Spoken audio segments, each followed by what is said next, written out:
Hello again. I've had to do this again because my first version missed out a bit of sound over the bloody photograph that didn't work. So apologies for that. But basically, I think I'll forget about sharing these screen grabs below during the thing. I think I'll just post them on a post afterwards. But yes, I just wanted to hop on and talk a little bit about the situation with.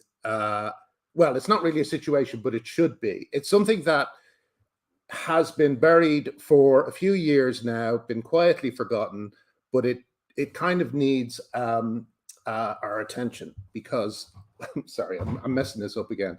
Basically, I want to talk a little bit about Amy Challoner. A few years ago, it was discovered that Amy Challoner's father was a dangerous predatory paedophile.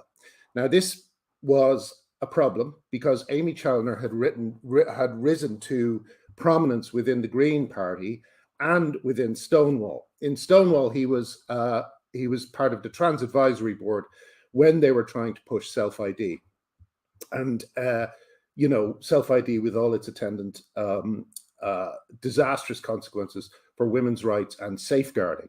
In fact, Amy Challoner used to post pictures of herself supporting Girl Guiding when they were introducing their insane new principles based around gender identity ideology. Anyway, Challoner was rising to the top, and then it was discovered that his father was this monster who had tortured a 10-year-old girl in the attic of their home.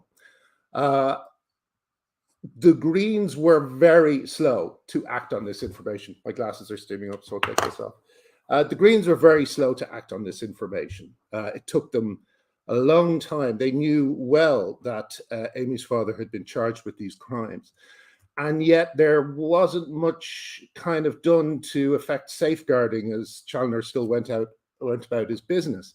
It wasn't until David was actually charged, I think he got 22 years or something like that, that the Greens finally got rid of Challoner. Challoner went out the door screaming transphobia, as these people are wont to do. Then he went to the Lib Dems. When he went to the Lib Dems, it was as if nothing had happened. Again, he was kind of exalted and praised and used as a mascot because political parties are so goofy for gender identity ideology that they will embrace even people like Amy Challoner. And when I say people like Amy Challoner, I'm not blaming the sins of the father on the son. Amy Challoner then went on to have a relationship with two of the men he had met through David Challoner when he was younger.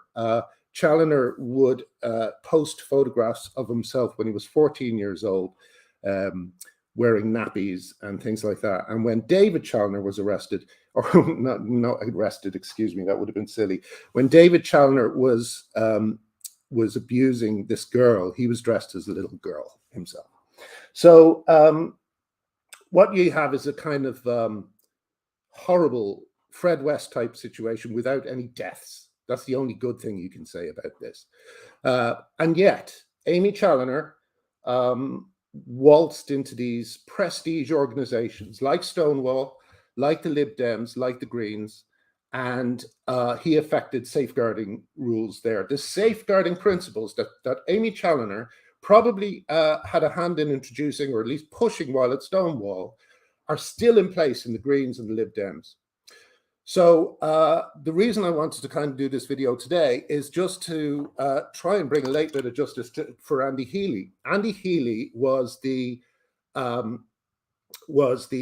sorry, did I mention? Yeah, actually, no, I think I missed one very important. Oh yeah, sorry, I missed this important bit. Challoner, when he went to Lib Dems, he only got fired from them when it was discovered that Challoner's boyfriend or husband or whatever was a pedophile and was writing short stories about children. So the Lib Dems, even the Lib Dems, had to chuck him out, and Stonewall only got rid of him a day after I wrote a piece saying, why is Amy Challoner still advising Stonewall?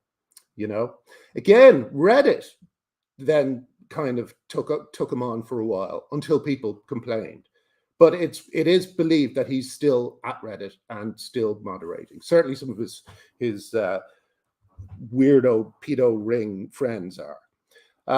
So yeah, this is like a big web of it's like a James Ellroy novel. But one of the heroes of the story is Andy Healy. Andy Healy was the Green Party member who had spoken to other women in the Greens and had heard from them that this stuff was happening and they didn't like it, but they were scared to speak out because they were being called TERFs and facing abuse and so on.